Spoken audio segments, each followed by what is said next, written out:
tere, Sander, kas sa saaksid palun tutvustada ennast? Ma olen Sander, tegelen siis fassaadide, katustega, lumikivi paigaldusega, aedadega ja terrassi ehitusega. Me alustasime koostööd kuskil 2 kuud tagasi. Mis probleemid sul nagu olid, et miks sa olid selle koostööga üldse nõus? Probleem oli selles, et antud hetkel oli tööd vähe.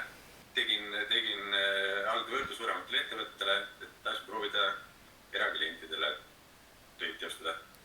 Et sul oli selline olukord, et sul ei olnud töid, tegid haldusvõtus, et ma mõtlen nüüd 2 kuud hiljem, kui me oleme koostööd teinud, me oleme saanud siin 4-5 tööd. Kui palju kasu sul sellest nagu teenust reaalselt oli? Selles mõttes objektiga kohtumisi tuli tegelikult küllalt palju, läbi läks ka töid, et oli ikka kasu.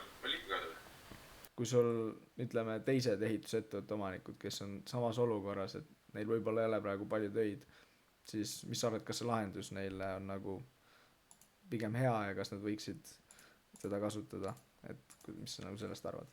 Jaa, ma arvan kindlasti.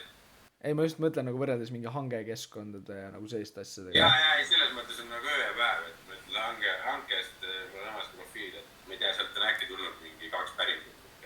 Eelmise aasta lõpus tegin 4 kuu jooksul siis.